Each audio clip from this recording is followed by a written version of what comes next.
আমি জাতীয় নাগরিক পার্টি এনসিপিতে আজকে যোগদান করছি। আমি আসন্ন ত্রয়োদশ জাতীয় সংসদ নির্বাচনে অংশগ্রহণ করছি না। নতুন বাংলাদেশ নির্মাণের যেই পথ চলা, সেই পথ চলায় অগ্রসর হচ্ছি।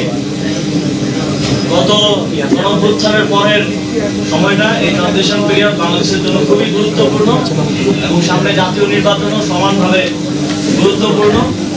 আমরা একটা গণতান্ত্রিক প্রক্রিয়ার মাধ্যমে একটা গণতান্ত্রিক সরকার গঠনের দিকে বাংলাদেশ এগিয়ে যাচ্ছে। এই সময়ে এছাড়াও আপনারা জানেন, কিছুদিন আগে আমাদের একজন সহযোদ্ধা শরীফ ওসমান হাদি গুলিবিদ্ধ হয়েছেন এবং শহীদ হয়েছেন। আমি মনে করি যে এই সময় জুলাই গণঅভ্যুত্থানের সকল শক্তিকে ঐক্যবদ্ধ থাকা এবং ঐক্যবদ্ধ রাখা সমানভাবে গুরুত্বপূর্ণ। এবং একই সাথে এই গণঅভ্যুত্থানের যে আকাঙ্ক্ষা, শহীদদের এবং শহীদদের পরিবারের আহতদের যে আকাঙ্ক্ষা, বাংলাদেশের লক্ষ কোটি মানুষ যারা রাজপথে নেমে এসেছিলেন জীবনের তোয়াক্কা না করে, তাদের যে আকাঙ্ক্ষা, সেই আকাঙ্ক্ষা বাস্তবায়নের জন্য এই নির্বাচনকে কেন্দ্র করে আবারও সময় এসেছে ঐক্যবদ্ধ হওয়ার। সেই জায়গা থেকে আমি জাতীয় নাগরিক পার্টি এনসিপিতে আজকে যোগদান করছি। আমি আসন্ন ত্রয়োদশ জাতীয় সংসদ নির্বাচনে অংশগ্রহণ করছি না। আমি মনে করি যে আমার একজনের সংসদে যাওয়ার থেকে আমাদের জুলাই গণঅভ্যুত্থানের সহযোদ্ধাদের আরো অসংখ্য সংখ্যায় সংসদে যাওয়ার ক্ষেত্রে যদি আমি অবদান রাখতে পারি, আমার দায়িত্ব যথাযথভাবে পালন করতে পারি, তাহলে এর থেকে বড় সাফল্য আর কিছু হতে পারে না।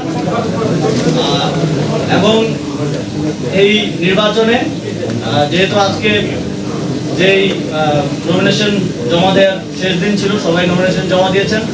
আমরা প্রত্যাশা করি খুবই সুষ্ঠু এবং নিরপেক্ষতার সাথে, কোনো ধরনের হানাহানি ছাড়া আমরা এই গণতান্ত্রিক উত্তরণকে সফলতার সাথে বাংলাদেশ অতিক্রম করতে পারবে। এবং এই গণতান্ত্রিক উত্তরণের পক্ষে আমি কাজ করে যাব। এবং একই সাথে আপনারা জানেন, এই নির্বাচনে দুটি ব্যালট থাকবে।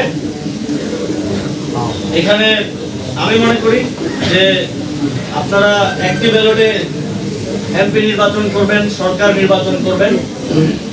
সেই সরকার এবং এমপি থাকবে 5 বছর। তারা তাদের কমিটমেন্ট রাখবে কি রাখবে না সেটা আমরা জানি না।